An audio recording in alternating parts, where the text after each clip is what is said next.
Welcome back to our channel. तो आप लोग बहुत ही अच्छे होंगे एंड बहुत ही अच्छे तरीके से अपनी पढ़ाई को भी कंटिन्यू रखे होंगे।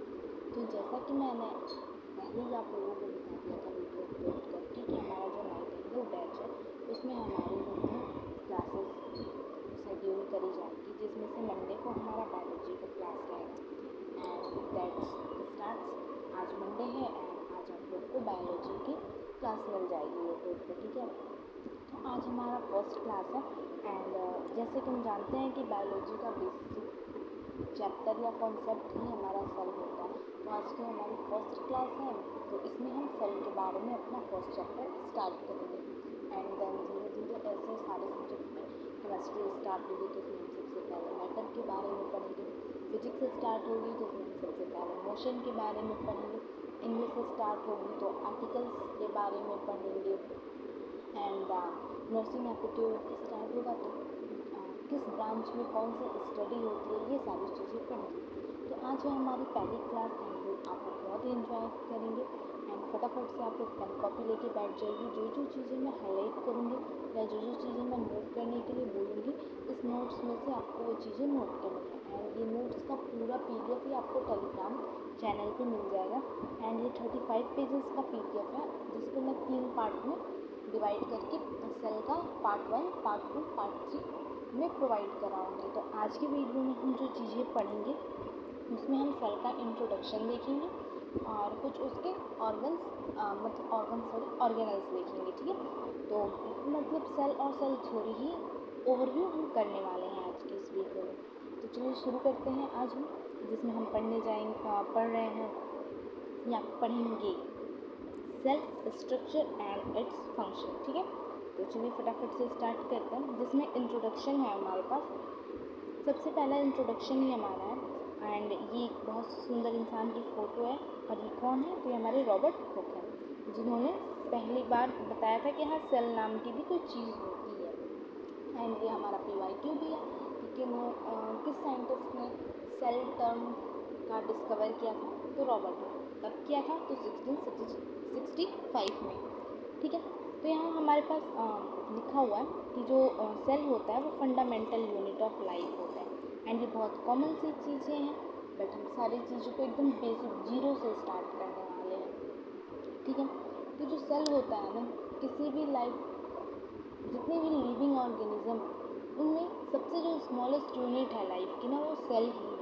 इनफ एक बैक्टीरिया में भी ना सेल ही वो लाइफ की यूनिट है जिसपे उसका बिल्डअप हुआ है, एक बैक्टीरिया भी बिल्डअप हुआ है, ठीक है। नेक्स्ट है हमारे पास सेल्फ रेप्लिकेटिंग स्ट्रक्चर, और ये जो सेल है इसके पास सेल्फ रेप्लिकेटिंग स्ट्रक्चर्स भी पाए जाते हैं जो खुद से खुद को रिकवर रीजनरेट कर सकते हैं, ठीक है। नेक्स्ट है हमारे पास, जैसे कि बताया कि हमारे सुंदर से जो इंसान है वो है सर रॉबर्ट हुक, जिन्होंने सेल का डिस्कवर किया था। तो यहाँ पे लिखा है कि the first cell were observe and named by Robert Hooke in 1665 from slice of cork. अभी स्लाइस ऑफ कॉर्क क्या है, तो स्लाइस ऑफ कॉर्क ना जो पेड़ होता है, पेड़ की जो छाल होती है, वही स्लाइस ऑफ कॉर्क था जिसको इन्होंने माइक्रोस्कोप के अंदर देखा था एंड उस टाइम इतने अभी एडवांस माइक्रोस्कोप नहीं आए थे, इन्होंने सिंपल माइक्रोस्कोप से ये देखा था, तो इन्होंने उसको सेल का नाम दिया, जबकि वो सेल था नहीं, सेल टर्म इन्होंने दिया एंड जिस चीज़ को देखे थे वो एक डेड कह ले तो डेड सेल था, लिविंग सेल इन्होंने नहीं देखा था, वो एक डेड सेल था, ठीक है। अब यहाँ से ये चीज़ें हो गई एंड इस पॉइंट को आप लोग ध्यान से इसको अपनी पेन और कॉपी आप लेके बैठी होंगे, उसमें नोट डाउन कर लीजिए एंड ये दोनों चीज़ें हमारी PYQ रह चुकी है कि फंडामेंटल यूनिट ऑफ लाइफ सीधा ऐसे स्टेटमेंट पूछ देते हैं एंड 2024 में सीधा स्टेटमेंट पूछा था कि हु टर्म द सेल, तो यहाँ पे हमारा करेक्ट ऑप्शन हो जाएगा रॉबर्ट हुक, ठीक है। उसके बाद से हमारा नेक्स्ट पॉइंट है some organism consist of unicellular organism और अदर मल्टी सेलुलर। जो हमारे ऑर्गेनिज्म है ना वो दो टाइप के पाए जाते हैं, एक यूनिसेलुलर, दूसरे मल्टीसेलुलर। अब यूनिसेलुलर और मल्टीसेलुलर क्या होता है? तो यूनिसेलुलर सिंगल सेल्ड होते हैं एंड मल्टीसेलुलर में बहुत सारे मल्टीपल ऑफ सेल होते हैं। टिश्यू से ऑर्गन सिस्टम तक वो चीज़ें जाती हैं। तो जैसे हम लोग मल्टी सेलुलर हो गए, अमीबा है, अमीबा यूनिसेलुलर हो गया। तो इस चीज़ का मैं आप लोग को एक टेबुलर डिफरेंस दूंगी। बेसिकली आप यहाँ पे बस इतना ही जान लो कि जो सेल होता है वो यूनिसेलुलर ऑर्गेनिज्म और मल्टीसेलुलर ऑर्गेनिज्म दोनों में पाया जाता है। यूनिसेलुलर में वही सिंगल सेल पाए जाएंगे और मल्टीसेलुलर ऑर्गेनिज्म में मल्टीपल सेल पाए जाएंगे। देन हम देखते हैं कि जो सेल होता है उसका डायामीटर जो होता है वो 2 से 120 माइक्रोमीटर तक होता है।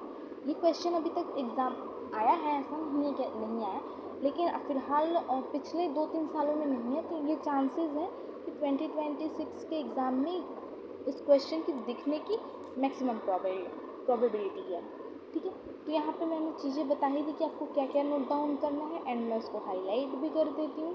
यहाँ पे आपको नोट डाउन करना है फंडामेंटल यूनिट ऑफ लाइफ, जिसका आंसर हो जाएगा सेल। मैं इसके सामने लिख भी देती हूँ। ठीक है, एंड देन नेक्स्ट पॉइंट आपको जो नोट करना है, the first cell was observe by the Robert Hooke in 1665 from slice of cork. ठीक है, एंड नेक्स्ट चीज़ आपको जो नोट करनी है वो डायमीटर नोट करना है सेल का। एंड ये चीज़ का मैं प्रॉपर टेबुलर डिफरेंस आपको बताऊंगी, वहाँ पे आप यूनिसेलुलर और मल्टीसेलुलर का डिफरेंस नोट कर लीजिएगा। ठीक है, तो इस स्लाइड में ये 3 पॉइंट बहुत ही इम्पॉर्टेंट है। नेक्स्ट आ जाता है हमारे पास, ये है हमारे सेल का एक स्ट्रक्चर। इसमें से हम फटाफट से सारे ऑर्गेनल्स को देख लेते हैं एंड इन सारे ऑर्गेनल्स को हम बहुत ही अच्छे से डिटेल में आगे पढ़ेंगे। कि कहाँ पढ़ेंगे? हम इसी चैप्टर में, सेल चैप्टर में ही इस चीज़ को हम कवर करेंगे। तो यहाँ पे हमारे पास सबसे पहला टर्म दिया हुआ है न्यूक्लियस। न्यूक्लियस क्या होता है? जो सेल को कंट्रोल करता है। और ये कहाँ होता है? ये सेल के सेंटर में होता है एंड ये सेंटर में बैठ कर, जैसे कोई कंट्री है तो कंट्री का, अगर इंडिया की ही आप बात कर लो तो इंडिया का अगर सारा कंट्रोल देखें तो कहाँ है? दिल्ली से होता है। दिल्ली ही हमारा एक तरीके से सेंट्रल माना जाता है, इनफ वो हमारे कंट्री का कैपिटल भी है। तो वैसे ही अगर हम बात करें कि सेल को कंट्रोल कहाँ से मिल रहा है, तो सेल को कंट्रोल सेल के सेंटर से मिल रहा है। और सेंटर में कौन बैठा हुआ है? तो न्यूक्लियस। जैसे कंट्री के कैपिटल में हमारे प्राइम मिनिस्टर बैठे हुए होते हैं, वैसे ही सेल का प्राइम मिनिस्टर कौन है? तो कह सकते हैं सेल का प्राइम मिनिस्टर हमारा न्यूक्लियस है, जो कि सेंटर में बैठा है, सब चीज़ें ऑब्जर्व कर रहा है एंड कौन से फंक्शन कैसे होंगे वो सारे फंक्शन को एक तरीके से रूल कर रहा है। ठीक, अब इस न्यूक्लियस के पास ऐसा है क्या कि ये सारे फंक्शंस को कंट्रोल कर रहा है? तो इस न्यूक्लियस के पास ना एक जेनेटिक मटेरियल है एंड वो जेनेटिक मटेरियल क्या है? तो वो जेनेटिक मटेरियल हमारा डीएनए है। ठीक, अब पता चला पावर किसके पास है? पावर न्यूक्लियस के पास नहीं है। पावर न्यूक्लियस के अंदर जो जेनेटिक मटेरियल डीएनए है हमारा, वहाँ दिल्ली में पावर नहीं है। दिल्ली में जो प्राइम मिनिस्टर बैठे हैं ना, पावर उनके पास है। तो ऐसे ही आप समझ लो, न्यूक्लियस जो है हमारा दिल्ली है, लेकिन डीएनए जो है उसके अंदर बैठा हुआ वो प्राइम मिनिस्टर है। ठीक है, तो ये चीज़ें ऐसे क्लियर हो गई आपको। अब ये डीएनए क्या होता है? तो मैंने बता ही दिया, ये जेनेटिक मटेरियल होता है। अब ये जेनेटिक मटेरियल क्या होता है? तो इसमें ना वो प्रोटीन्स, वो कोडिंग होती हैं जो हम लोग अपने पेरेंट्स से इनहेरिट करते हैं। जैसे हमारी आँखें, हमारा फेस, हमारे हाथ पैर, हमारा बॉडी पोस्चर, ये हमारे मम्मी पापा से मिलता जुलता है। ये क्यों मिलता जुलता है? क्योंकि वही जो डीएनए में प्रोटीन है और कोडिंग है, वही हमारे डीएनए में भी 99% है। क्योंकि हम अपने मम्मी पापा से आए हैं, हम अपने एंसेस्टर से आए हैं, तो जो उनमें कोडिंग है वही चीज़ हमारी बॉडी में भी पाई जाती है। ठीक है, तो डीएनए वही होता है, ये हमारे इनहेरिटेड कैरेक्टर जो हम अपने एंसेस्टर्स, अपने पेरेंट्स से लेके आते हैं, वो डीएनए में हो रहे कोडिंग और जेनेटिक मटेरियल पे ही डिपेंड करता है। सॉरी, डिवाइड नहीं, डिपेंड करता है। ठीक है, तो ये दो चीज़ें आपको क्लियर हो गई एंड इन दोनों का जो लोकेशन है ना वो सेंटर ही है। नेक्स्ट है हमारे पास एंडोप्लाज्मिक रेटिकुलम। एंडोप्लाज्मिक रेटिकुलम क्या होता है? तो एंडोप्लाज्मिक रेटिकुलम जो होता है ना, एक स्टोरिंग मटेरियल होता है। जो सेल का बना होता है। अब कैसा स्टोरिंग मटेरियल, तो यहाँ पे ना राइबोसोम्स स्टोर होते हैं एंड वो राइबोसोम्स जो हैं वो प्रोटीन सिंथेसिस करते हैं। अब ये जो एंडोप्लाज्मिक रेटिकुलम है ना, ये दो टाइप का होता है। एक होता है हमारा RER rough endoplasmic reticulum and एक होता है हमारा SER स्मूथ एंडोप्लाज्मिक रेटिकुलम। ठीक है, अब इसको रफ एंडोप्लाज्मिक रेटिकुलम क्यों कहा गया है और सेकेंड वाले को स्मूथ एंडोप्लाज्मिक रेटिकुलम क्यों कहा गया है? देखो, जिस एंडोप्लाज्मिक रेटिकुलम पे राइबोसोम्स की प्रेजेंस होगी उसको कहा जाएगा रफ एंडोप्लाज्मिक रेटिकुलम एंड जिस पे राइबोसोम्स की प्रेजेंस नहीं होगी उसको कहा जाएगा स्मूथ एंडोप्लाज्मिक रेटिकुलम। ठीक है, ये चीज़ें क्लियर हो गई। नेक्स्ट आता है हमारा लाइसोसोम्स। अब ये लाइसोसोम्स क्या होते हैं? तो लाइसोसोम्स जो है ना, ये क्या करता है, सेल के अंदर जितनी भी फॉरेन मटेरियल जो सेल को हार्म पहुंचा सकती है या सेल के अंदर अब प्रोसेस चल रहा है, वेस्ट निकलेंगे, टॉक्सिन्स भी निकल सकते हैं या चीज़ें डेड भी होंगी, सेल के ऑर्गेनल्स डेड तो करेंगे ना, तो उन चीज़ों को इंगल्फ करने का ना, उन चीज़ों की साफ सफाई करने का काम कौन करता है? तो लाइसोसोम्स करते हैं। सेल के अंदर फॉरेन मटेरियल, टॉक्सिन मटेरियल को इंगल्फ करने का काम कौन करता है? वो लाइसोसोम्स ही करते हैं। ठीक है, इसीलिए इसको सुसाइडल बैग भी कहा जाता है एंड ये PYQs में भी पूछ लिया है कि अनदर नेम ऑफ लाइसोसोम्स, तो क्या बताओगे आप? Suicidal bags. ठीक, नेक्स्ट है हमारा साइटोप्लाज्म। अब ये साइटोप्लाज्म क्या है भाई? तो देखते हैं ये साइटोप्लाज्म क्या है। अब अंदर जो ऑर्गेनल्स हैं वो ऐसे सूखे तो रहेंगे नहीं एंड वो सूखे रहेंगे तो अब किसी भी चीज़ को देखो तो उसकी बेसिक नेसेसिटी क्या होती है? इंसान को ऑक्सीजन चाहिए और पानी चाहिए। जैसे हमारे सेल को भी तो पानी चाहिए एंड वो पानी किस फॉर्म में अवेलेबल होता है? तो साइटोप्लाज्म के फॉर्म में अवेलेबल होता है एंड इसी साइटोप्लाज्म में ना ये सारे जो ऑर्गेनल्स हैं, न्यूक्लियस हो गया, DNA हो गया, राइजोसोम्स, लाइसोसोम्स, माइटोकॉन्ड्रिया, सब फ्लोट कर रहे हैं। ठीक है, तो यही हमारा साइटोप्लाज्म होता है। ये सेल मेम्ब्रेन और न्यूक्लियस के बीच में जो लिक्विड, जेली लाइक लिक्विड होती है ना, यही साइटोप्लाज्म होता है और इसी साइटोप्लाज्म में सारे ऑर्गेनल पंछी बने उड़ते फिरते हैं। ठीक है, तो ये चीज़ें हो गई। अब नेक्स्ट हमारा टर्म है सेल मेम्ब्रेन। अब भाई ये सेल मेम्ब्रेन क्या है? तो अब पानी है, पानी को रोकने के लिए कोई मेम्ब्रेन तो चाहिए ना, क्योंकि हम जानते हैं कि लिक्विड का ना तो कोई डेफिनेट शेप होता है ना कोई डेफिनेट वॉल्यूम होता है। आप चलो डेफिनेट वॉल्यूम तो होता है, शेप नहीं होता। ठीक है, तो आप इसको जिस टाइप के कंटेनर में रखोगे ना वो उस कंटेनर का शेप ले लेता है, तो वैसे और अगर छोड़ दोगे तो बह भी जाएगा। तो वही बात है, साइटोप्लाज्म भी क्या है? एक तरीके का लिक्विड है। तो इसको अगर हमें होल्ड करना है, इसको रोके रखना है, तो इसके बाहर कोई कंटेनर तो चाहिए ना। अब हम सेल के ऑर्गेनल को बाल्टी में तो रख नहीं सकते, उसीलिए हमारा सेल मेम्ब्रेन होता है। सेल मेम्ब्रेन एक तरीके से कंटेनर का काम करता है साइटोप्लाज्म के लिए। सेल मेम्ब्रेन है, सेल मेम्ब्रेन के अंदर हमारा साइटोप्लाज्म है एंड उस साइटोप्लाज्म के अंदर जो है ऑर्गेनल्स मछली और पंछी की तरह उड़ रहे हैं, फड़फड़ा रहे हैं। ठीक है, ये चीज़ें हो गई। तो अब सेल मेम्ब्रेन, ठीक है भाई, सेल मेम्ब्रेन हम समझ गए क्या होता है। एक तरीके से कहें तो साइटोप्लाज्म के लिए कंटेनर का काम करता है। लेकिन ये सेल मेम्ब्रेन बना किस चीज़ से होता है? जैसे साइटोप्लाज्म तो लिक्विड, सेल मेम्ब्रेन कैसा है? तो ये पता है, ये लिपिड से बना होता है। और लिपिड क्या होता है? लिपिड ना एक फैटी मटेरियल्स होता है। ठीक है, अब यहाँ पे डबल लेयर होती है लिपिड की, बाई लेयर जिसको कहा जाता है। एंड जो हमारा साइटोप्लाज्म है उसको एक शेप देने के साथ साथ सेल मेम्ब्रेन का एक और फंक्शन भी होता है। वो क्या होता है? वो ये होता है कि सेल के अंदर जितनी भी रिक्वायर्ड चीज़ें हैं, जैसे प्रोटीन का आना जाना हुआ, आयंस, ऑक्सीजन, इन सारी चीज़ों का ट्रांसपोर्टेशन जो है वो सेल मेम्ब्रेन के थ्रू ही होता है। ठीक है, ये चीज़ें क्लियर हो गई। साइटोप्लाज्म क्या है एंड सेल मेम्ब्रेन क्या है। देन नेक्स्ट आता है हमारा माइटोकॉन्ड्रियन। माइटोकॉन्ड्रियन क्या है? तो जैसा कि हम जानते हैं power house of the cell mitochondria को कहा जाता है।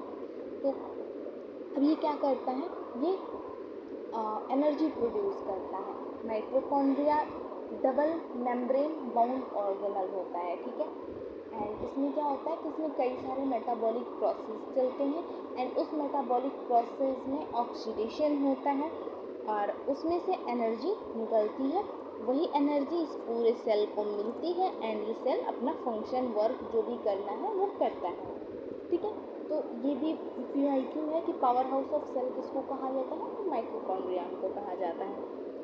नेक्स्ट है हमारे पास term Golgi complex. Golgi complex क्या होता है, तो गोल्जी कॉम्प्लेक्स से पहले मैं आपको राइबोसोम्स बताती हूँ, देन आपको और क्लियर हो जाएगा कि गोल्जी कॉम्प्लेक्स क्या होता है। राइबोसोम्स में टीनी प्रोटीन प्रोड्यूसिंग फैक्टर्स होते हैं। अब ये टीनी प्रोटीन प्रोड्यूसिंग फैक्टर्स क्या हैं भाई, तो ना राइबोसोम्स जो होते हैं ना, ये प्रोटीन की सिंथेसिस करते हैं। ये एक छोटे छोटे ऑर्गेनल्स हैं सेल के जो प्रोटीन बनाते हैं। अब उस प्रोटीन को, वो प्रोटीन कैसे भाई, अब कंपनी कुरकुरे बनाती है तो ऐसे ही तो कुरकुरे देती नहीं है, या चॉकलेट बिस्किट जो भी कहें, उसको रैप करती है, उसकी पैकेजिंग होती है, वो कहाँ होती है, तो फैक्ट्रीज में होती है। तो वैसे ही राइबोसोम्स जो है एक तरीके से फैक्ट्री है कुरकुरे बनाने वाली, एंड उस कुरकुरे को पैक करने वाली फैक्ट्री है हमारा गोल्जी कॉम्प्लेक्स, ठीक। अब ये राइबोसोम्स भाई किस टाइप का कुरकुरे बना रही है, तो प्रोटीन के कुरकुरे बना रही है, एंड उस प्रोटीन के कुरकुरे की पैकिंग कौन कर रहा है, तो गोल्जी कॉम्प्लेक्स कर रहे हैं, ठीक है। हंसना नहीं, बहुत अच्छे से क्लियर करती हूँ कॉन्सेप्ट को, डेली लाइफ की बेसिस पे उसकी चीज़ें याद भी रहेंगी, ठीक है। तो हमारे पास ये चीज़ें क्लियर हुई कि राइबोसोम्स क्या है, प्रोटीन बना रहा है एंड उस प्रोटीन को पैक करने का काम कौन कर रहा है, तो गोल्जी एपरेटस कर रहा है, ठीक है। एंड ये चीज़ें हो गई, तो आई होप इतना तक क्लियर हो गया होगा। एंड अब लास्ट हमारे पास बचा है वैक्यूल, ट्राइसोसोम्स एंड सेंट्रियोल्स। तो वैक्यूल क्या होता है, वैक्यूल इसको हम लोग प्लांट एंड एनिमल सेल पढ़ेंगे तो वहाँ इसका डिफरेंस और भी अच्छे से देखेंगे। बेसिकली यहाँ यही है कि ये फैट को स्टोर करता है, ठीक है। एंड नेक्स्ट है हमारा प्राइक्सोसोम्स। ये क्या होता है, तो ये है vesicle that contain enzyme that carry out particular reaction such as detoxifying potential harmful material. एक तरीके से ये हार्मफुल मटेरियल को फिल्टर आउट करता है प्राइक्सोसोम्स, ठीक है। नेक्स्ट है सेंट्रियोल। सेंट्रियोल्स क्या होता है, तो टिनी ऑर्गन्स होता है जो सेल डिवीज़न में हेल्प करता है, एंड इसको हम बहुत अच्छे तरीके से पढ़ेंगे। कब पढ़ेंगे, जब हम सेल डिवीज़न पढ़ेंगे। तो ये चीज़ें हो गई। अब सेंट्रियोल्स बेसिकली यही होता है, छोटे छोटे ऑर्गन्स, टिनी ऑर्गेनल्स होते हैं, ऑर्गन्स जो सेल डिवीज़न में हेल्प करते हैं। इस सेंट्रियोल से ही साइड से हमारा स्पिंडल फाइबर निकलता है, इनकी अरेंजमेंट होती है। तो ये सब चीज़ें आपको जब सेल डिवीज़न पढ़ेंगे, जब इसमें अलग अलग फेजेस पढ़ेंगे, मियोसिस माइटोसिस के, एनाफेज, प्रोफेज, तो वहाँ पे ये सब चीज़ें देखने को मिलेंगी कि कैसे कैसे सेंट्रियोल क्या क्या फंक्शन या क्या क्या उसका रोल है, ठीक है। अब आ जाती है हमारी सेल थ्योरी। अब ये सेल थ्योरी क्या है भाई, तो सेल थ्योरी ना दो लोगों ने मिल के दी थी। सबका कहना था भाई कि लाइफ कैसे आई है, कहाँ से आई है, तो दो लोगों ने मिलके एक थ्योरी दी सेल के बारे में, एंड वो दो लोग थे मैथ्यूस शेल्डन एंड थियोडोर स्वान। अब इसमें से जो शेल्डन है ना, वो हमारे बॉटनिस्ट थे, मैं सिर्फ बी लिख दे रही हूँ, आप लोग समझ जाना, ये बॉटनिस्ट थे, एंड जो स्वान है ये जूलॉजिस्ट थे, ठीक है। इन्होंने 1839 में एक थ्योरी दी जिसको आज दुनिया सेल थ्योरी के नाम से जानती है। एंड इन्होंने अपनी थ्योरी में क्या कहा था, इन्होंने कहा था ना कि जितने भी लिविंग थिंग्स हैं वो सेल की बनी हुई हैं, एंड ये सेल जो है ना, यही सबसे स्मॉलेस्ट फंक्शनल वर्किंग जो भी कह लीजिए यूनिट है लाइफ के। एंड ये सेल आते कहाँ से हैं, तो ये जैसे हम अपने पेरेंट्स से आए हैं, हमसे हमारी नेक्स्ट जनरेशन आएगी, उनसे उनकी नेक्स्ट जनरेशन आएगी, वैसे ही ये जो सेल है ये प्री एग्जिस्टिंग सेल से आता है, यानी ये एक सेल था, इससे फिर अनदर सेल आएगा, ठीक है। देन ये सेल डेड कर गया, तो ये सेल कहाँ से आया, तो हम कहेंगे ना कि ये प्री एग्जिस्टिंग जो सेल था वहाँ से आया। देन ये सेल डेड करेगा, इससे एक फिर नया सेल आएगा, तो इसको भी वही कहेंगे, ये भी अपने प्री एग्जिस्टिंग सेल से आया। तो यही है लाइफ, इसमें कंटिन्यूटी चलती रहती है। ठीक है, तो यही थी हमारी सेल थ्योरी, जिसमें से सेल थ्योरी जो है सेल थ्योरी में जो ये all living things are made up of cell are smallest working unit of living things and cell come from the pre existing cell through cell division. ये चीज़ें हो गई। अब इसमें से आप ये याद रख लेना, ये तो आपने सेल वहाँ याद ही कर लिया, यहाँ से बस आप ये पॉइंट याद कर लेना कि सेल थ्योरी दी किसने थी एंड इसमें क्या क्या चीज़ें थी। मैथ्यूस सेल्डन एंड स्वॉन ने 1839 में दी थी ये सेल थ्योरी। ठीक है, अब नेक्स्ट चलते हैं कंस्टिट्यूएंट्स के बारे में कुछ देखते हैं। अभी कंस्टिट्यूएंट्स क्या है, तो different substance that make cell collectively called protoplasm. वही बात है, जितने अभी हमने ऑर्गेनल्स पढ़े, जब ये कलेक्टिवली हो जाते हैं तो उसे हम प्रोटोप्लाज्म का नाम देते हैं। अब ये प्रोटोप्लाज्म क्या है, तो प्रोटोप्लाज्म क्या है, उसमें 70 to 80% वाटर है सेल के अंदर एंड कुछ कार्बोहाइड्रेट्स हैं, लिपिड्स हैं एंड प्रोटीन्स हैं। तो ये बहुत ही इम्पॉर्टेंट है कि प्रोटोप्लाज्म क्या है एंड उस प्रोटोप्लाज्म में मैक्रो जो मैक्सिमम है वो क्या है, तो वाटर है एंड कितना है, तो 70 to 80% वाटर है। तो ये क्वेश्चन भी PYQ रह चुका है, तो इसको बहुत ही अच्छे से और ध्यान से आप लोग कर लीजिएगा। ठीक है, उसके अलावा एक पांचवी चीज़ भी क्या है, तो वहाँ हमारे इलेक्ट्रोलाइट है। कैसे इलेक्ट्रोलाइट, तो सोडियम है, पोटेशियम है, मैग्नीशियम है, calcium, phosphate, chlorine means chloride and bicarbonate. ठीक है, तो ये चीज़ें हैं हमारे प्रोटोप्लाज्म में। तो इसको मैं स्टार मार्क कर देती हूँ, इसको आप लोग लिख लेना एंड याद कर लेना। ठीक है, नेक्स्ट चलते हैं। ये है सब सेलुलर स्ट्रक्चर। अब उस सब सेलुलर स्ट्रक्चर में ये तीन चीज़ें पढ़नी है, तो आज की क्लास में हम सिर्फ सेल मेम्ब्रेन के बारे में पढ़ेंगे। ठीक है, नेक्स्ट पार्ट 2 जो आएगा सेल का, उसमें हम साइटोप्लाज्म एंड उसके ऑर्गेनल्स क्या है, तो अभी जो हमने सारा डिस्कस किया, माइटोकॉन्ड्रियॉन्स, लाइसोसोम्स, राइबोसोम्स, प्रेक्सोसोम्स, ये सब चीज़ें, वैक्यूल, न्यूक्लियस, डीएनए, ये सब चीज़ें हम इस वीडियो में कवर करेंगे। एंड देन हमें पढ़ना है न्यूक्लियस, जिसमें हम प्रेजेंट डीएनए एंड उसके जेनेटिक मटेरियल के बारे में पढ़ेंगे। तो फटाफट से सेल मेम्ब्रेन देख लेते हैं एंड क्लास काफ़ी लेंदी जा रही है, तो बोर नहीं होना है। बस सेल मेम्ब्रेन आज का हमारा लास्ट टॉपिक रहने वाला है।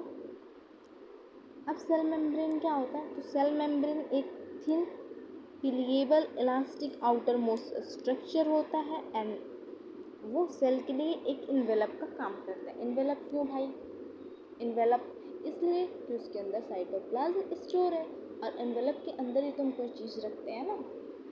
ठीक है, अब ये जैसा कहा था कि जो सेल मेम्ब्रेन है वो बाइलिपिड लेयर से बना है, डबल मेम्ब्रेन है। तो अब इस स्ट्रक्चर को ध्यान से देख लेते हैं। ये जो है, ये जो सर्कल दिख रहा है ये, एंड इसके ऐसे दो टेल दिख रहे हैं। ठीक है, ये हेड है और ये टेल है, और मैं पेंसिल ले लेती हूँ हाइलाइटर से।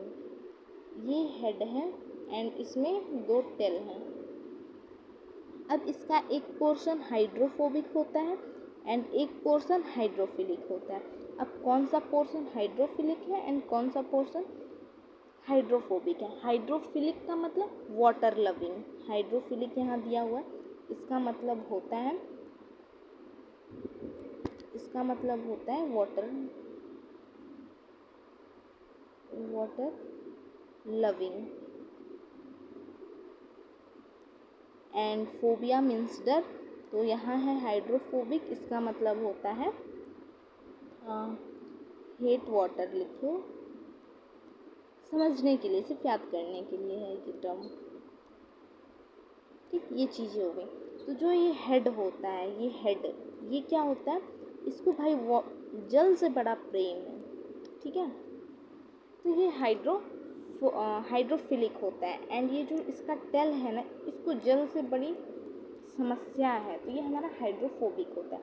अब इसमें दो तरीके के प्रोटीन पाए जाते हैं।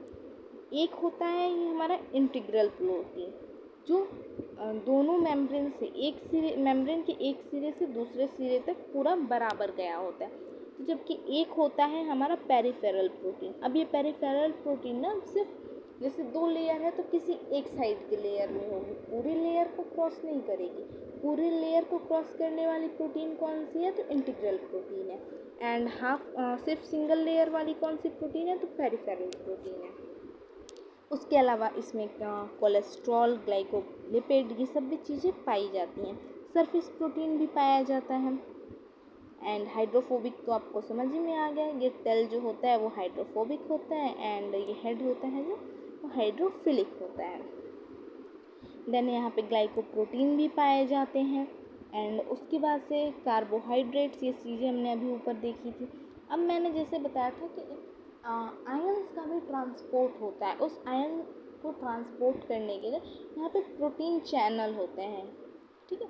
इसी प्रोटीन चैनल्स के थ्रू ऑक्सीजन हो गया, सोडियम, पोटेशियम, इलेक्ट्रोलाइट, ये चीज़ें ट्रांसफ़र करती है सेल के अंदर। एंड जब ये दोनों लेयर कंबाइन कर जाते हैं तब हमारा बनता है फॉस्फोलिपिड बाईलेयर, ठीक है।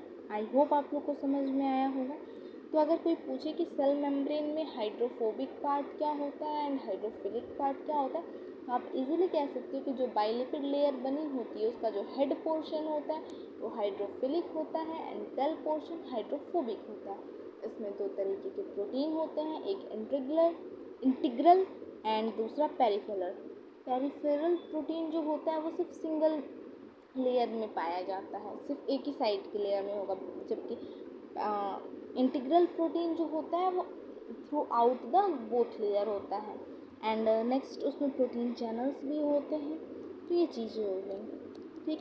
अब फंक्शन ऑफ सेल मेम्ब्रेन देख लेते हैं फटाफट से। तो इसमें क्या है, प्रोटेक्शन देना, एक तरीके से सेल मेम्ब्रेन ऑर्गन्स को प्रोटेक्ट ही तो कर रहा है ना। नेक्स्ट है take food and escape waste product, ये भी चीज़ें सही है भाई। बाहर से जो चीज़ें ऑक्सीजन चाहिए वो सेल के अंदर जा रहा है, अंदर का कार्बन डाइऑक्साइड बाहर आ रहा है, तो इसमें भी हमारा सेल मेम्ब्रेन हेल्प कर रहा है। और सेल मेम्ब्रेन एक सेमी परमिएबल मेम्ब्रेन होता है जिसके अक्रॉस वाटर का तो ट्रांसपोर्ट नहीं हो सकता, लेकिन बहुत सारी ऐसी चीज़ें हैं जिनका ट्रांसपोर्टेशन होता है। फिर ये सेलेक्टिव परमिएबिलिटी, जैसे मैंने बताया है, नॉन पोलर मॉलिक्यूल्स क्या होते हैं, वाटर से हटके तो नॉन पोलर मॉलिक्यूल्स हो जाते हैं, जैसे oxygen, carbon dioxide, nitrogen, lipid, steroid hormones, alcohols, ये होते हैं। एंड पोलर मॉलिक्यूल्स क्या होते हैं, तो वाटर से रिलेटेड चीज़ें, जैसे H2 soluble ion, glucose, urea, etc. have much lower solubility. They penetrate the membrane much more slow. तो ये चीज़ें हो गई। पोलर मीन्स वाटर से रिलेटेड चीज़ें, and non polar means water छोड़ के जो चीज़ें हैं हमारे, वो जिसमें हाइड्रोजन ना हो, हाइड्रोजन और ऑक्सीजन एक साथ ना हो, वो हमारी नॉन पोलर मॉलिक्यूल्स में चली गई चीज़ें। नेक्स्ट है हमारा केमिकल एंड फिजिकल प्रॉपर्टीज़। अब ये क्या है, chemical and physical properties control the free passage of ions and in and out of the cell. This property helps in maintaining component in ICF and ECF। तो यहाँ पे आपको बस इतना ही जानना है कि सेल मेम्ब्रेन की केमिकल एंड फिजिकल प्रॉपर्टीज़ ये होते हैं। फिजिकल प्रॉपर्टीज़ में ये जो आयंस वगैरह का ट्रांसपोर्टेशन कराता है, एंड केमिकल प्रॉपर्टीज़ में आप क्या लो कि जो सुसाइडल बैग की तरह लाइसोसोम्स इनगल्फ कर रहा है फॉरेन मटेरियल्स को, या बहुत सारी जो आयंस हैं रिएक्शन के थ्रू अंदर जा रहे हैं, तो वो सारी चीज़ें केमिकल्स में आ जाएंगी जो चेंज को अब दिखा रहा है, ठीक है। Link adjacent cell together by junction complex to form tissue. अब बताया ना, सेल है, कई सारे सेल मिल गए, यहाँ मिल गए तो यहाँ टिश्यू बन गया भाई। अब ये कई सारे टिश्यू बन जाएंगे तो कोई ऑर्गन बन जाएगा, ठीक है। जैसे आप ब्रेन देख लो, ये ब्रेन ऐसा कुछ बन गया, तो अब कई सारे ऑर्गन जब मिल जाएंगे तो एक पूरा ऑर्गन सिस्टम बना देंगे। जैसे एक ह्यूमन है, ये ह्यूमन कंसीडर कर लो, तो एक पूरा एक ऑर्गन सिस्टम खड़ा कर दें। तो वही चीज़ें कह रहा है, जब कई सारे सेल्स मिलेंगे, इनका जंक्शन होगा तो टिश्यू का फॉर्मेशन होगा। नेक्स्ट है, एंड ये हमारा लास्ट है, ये चीज़ें हैं यहाँ पे। इंसुलेटिंग प्रॉपर्टीज, इट्स एक dielectric material of charge considered third cell membrane have very high insulating value. तो ये यही कह रहा है कि जो सेल मेम्ब्रेन है वो सिचुएशन के हिसाब से डाइइलेक्ट्रिक बिहेव करता है। डाइइलेक्ट्रिक मीन्स कंडक्टर जैसे भी बिहेव करता है और इंसुलेटर जैसे भी बिहेव करता है। जब उसको कंडक्टर की फेवरेबल कंडीशन मिलती है तो कंडक्टर जैसे बिहेव करता है, एंड जब उसको इंसुलेटर की फेवरेबल कंडीशन मिलती है तो इंसुलेटर जैसे बिहेव करता है। ठीक है, तो यही सारी चीज़ें थी। एंड नेक्स्ट क्लास में हम पढ़ेंगे साइटोप्लाज्म एंड इट्स ऑर्गेनल्स के बारे में। फिलहाल की क्लास के लिए इतना ही। एंड जो चीज़ें मैंने मार्कआउट की, नोट डाउन करने के लिए कहा, वो चीज़ें आप लोग नोट डाउन कर लीजिएगा। नेक्स्ट क्लास में फिर आपको मंडे को मिलेगी, तब तक जितना आज की क्लास में हुआ है उसको रट जाइएगा अच्छे से। रटना इनसे समझ के रटिएगा, ये नहीं कि स्टेटमेंट रटिएगा। ठीक है, एंड नेक्स्ट क्लास में ये सारी चीज़ें हमें कवर अप करनी है, ऑर्गेनल्स जितने भी हैं। तो फिलहाल की क्लास के लिए इतना ही, एंड मिलते हैं आपसे नेक्स्ट क्लास में। कल हमारी क्लास रहेगी केमिस्ट्री की। फिलहाल के लिए आप लोगों को बहुत बड़ा वाला थैंक यू, एंड आप लोग अपना ध्यान रखिए, अच्छे से पढ़ाई करिए, रिवीजन करिए। नेक्स्ट बायो की क्लास होगी तो पहले हम लोग छोटा सा एक रिवीजन करेंगे, 2 से 3 मिनट का, 1 मिनट का जो भी हो, एंड उसके बाद ही अपनी नेक्स्ट क्लास को स्टार्ट करेंगे। सो बहुत बहुत थैंक यू, एंड अच्छे से पढ़ाई करते रहिए। ठीक है, ऑल द बेस्ट।